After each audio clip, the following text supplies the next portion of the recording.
ഇതിനാണ് രാഹുകാലം നോക്കുന്നത്. രാഹുകാലത്തിൻ്റെ ഗുണങ്ങളും ദോഷങ്ങളും എന്തൊക്കെ? ആദ്യമേ പറയുന്നു, ഇതൊരു വിശ്വാസത്തിൻ്റെ വീഡിയോ ആണ്. വിശ്വസിക്കുന്നവർ ഈ വീഡിയോ കാണുക, അല്ലാത്തവർ ഈ വീഡിയോ കാണാതിരിക്കുക. ജ്യോതിഷ വിശ്വാസമനുസരിച്ച് ഒരു ദിവസത്തെ ഏറ്റവും അശുഭകരമായ സമയമാണ് രാഹുകാലം എന്നാണ് പറയുന്നത്. പുതിയ കാര്യങ്ങൾ തുടങ്ങുന്നതിനും പ്രധാനപ്പെട്ട തീരുമാനങ്ങൾ എടുക്കുന്നതിനും രാഹുകാലം ഒഴിവാക്കുന്നത് എന്തിനാണെന്ന് എന്നോട് പലരും ചോദിച്ചിട്ടുണ്ട്. സംശയങ്ങൾ നമുക്ക് ഇവിടെ മാറ്റിയെടുക്കാം. ജ്യോതിഷ വിശ്വാസപ്രകാരം ഒരു ദിവസത്തെ 8 തുല്യ ഭാഗങ്ങളായിട്ടാണ് തിരിച്ചിരിക്കുന്നത്. ഇതിൽ രാഹുവിൻ്റേതായി കരുതപ്പെടുന്ന 1.5 മണിക്കൂർ സമയമാണ് രാഹുകാലം. നിഴൽ ഗ്രഹമായ രാഹുവിന് ഭൗതിക രൂപം ഇല്ലെങ്കിലും മനുഷ്യ മനസ്സിനെ പ്രവൃത്തികളെയും സ്വാധീനിക്കാൻ കഴിയുമെന്ന് എന്നാണ് വിശ്വാസം. രാഹു വിഘ്നങ്ങൾക്കും തടസ്സങ്ങൾക്കും കാരണമാവാം. അതിനാൽ തന്നെ രാഹുകാലത്ത് തുടങ്ങുന്ന കാര്യങ്ങൾ വിചാരിച്ച വേഗതയിൽ പൂർത്തിയാകില്ല എന്നും ഇടയ്ക്ക് വെച്ച് മുടങ്ങിപ്പോവാൻ സാധ്യതയുണ്ടെന്നും കണക്കാക്കണം. ഈ സമയത്ത് എടുക്കുന്ന തീരുമാനങ്ങൾ അവ്യക്തമോ പിന്നീട് പശ്ചാത്താപത്തിന് കാരണമാകുന്നതോ ആയിരിക്കാം.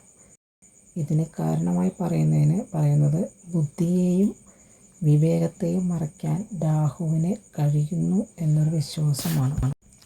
പൊതുവെ നമുക്കിടയിൽ ഉള്ളൊരു വിശ്വാസത്തെക്കുറിച്ച് നമുക്ക് നോക്കാം. അതായത് ഒരു കാര്യത്തിൽ തുടക്കം മികച്ചതാണെങ്കിൽ അതിൻ്റെ ഫലവും ഗുണകരമായിരിക്കും എന്ന ഒരു വിശ്വാസം നമുക്കിടയിലുണ്ട്. അതിനാൽ തന്നെ നമുക്ക് വിവാഹം, ഗൃഹപ്രവേശനം, കച്ചവടം തുടങ്ങിയവയുടെ ആരംഭം, കച്ചവടം പോലുള്ളവരുടെ ആരംഭം, പുതിയ ജോലിയിൽ പ്രവേശിക്കുക, ദൂരയാത്രകൾ, പിന്നെ പുതിയ സ്വർണം വാങ്ങുക തുടങ്ങിയ കാര്യങ്ങളെല്ലാം രാഹുകാലത്തിൽ ഒഴിവാക്കുന്നതായിരിക്കും നല്ലത്. അപ്പോൾ ചിലർ ചോദിക്കും, നേരത്തെ തുടങ്ങിയ പ്രവൃത്തികൾ രാഹുകാലത്ത് തുടരുന്നതിൽ പ്രശ്നമുണ്ടോ എന്ന്. മുന്നേ തുടങ്ങി വെച്ച പ്രവൃത്തികൾ തുടർന്ന് ചെയ്യുന്നതിലും യാതൊരു പ്രശ്നവുമില്ല. തുടങ്ങി വയ്ക്കുന്നത് രാഹുകാലത്താവരുത് എന്ന് മാത്രമേ ഉള്ളൂ. രാഹുകാല സമയത്ത്, അതായത് രാഹുവിൻ്റെ സ്വാധീനം കൂടുതലുള്ള ഈ സമയത്ത് മറ്റ് ശുഭഗ്രഹങ്ങളുടെ ഗുണഫലങ്ങൾ കുറയും എന്നാണ് വിശ്വാസം. ഈ സമയത്ത് കൃത്യമായ പ്ലാനിങ്ങിലൂടെ ശ്രദ്ധയോടെയും കാര്യങ്ങൾ നീക്കുന്നതിനുള്ള ഒരു മാർഗമായിട്ടാണ് ഈ രാഹുകാലം നമ്മൾ കാണുന്നത്. അതായത് പ്രതികൂല ഊർജമുള്ള സമയത്ത് ഒഴിവാക്കി അനുകൂല സമയത്ത് കർമ്മങ്ങൾ തുടങ്ങുന്നത് ആത്മവിശ്വാസം വർദ്ധിപ്പിക്കാൻ ഇടയാക്കും എന്നാണ് ഇതിൻ്റെ പ്രധാന തത്വം. അതായത് അപ്പോൾ നമ്മൾ ഒഴിവാക്കേണ്ടത് ഈ രാഹുകാല സമയം നമ്മൾ ഒഴിവാക്കിയിട്ട് ഒരു പ്രവൃത്തി ചെയ്യുക. മറ്റ് സമയങ്ങൾ, അതായത് പ്രതികൂല സമയമായ രാഹുകാലത്ത് ഒഴിവാക്കിക്കൊണ്ട് നമുക്ക് അതിന് ശേഷമുള്ള സമയത്ത് ശുഭകാര്യങ്ങൾ ചെയ്യുന്നതായിരിക്കും ഉചിതമെന്നാണ് നമ്മൾ കണക്കാക്കുന്നത്.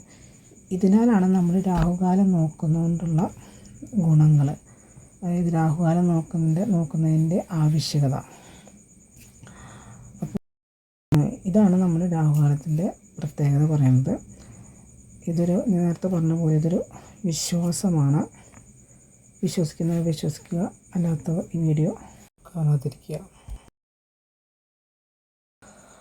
അപ്പോൾ ഇന്നത്തെ വിഷയം ഇതായിരുന്നു.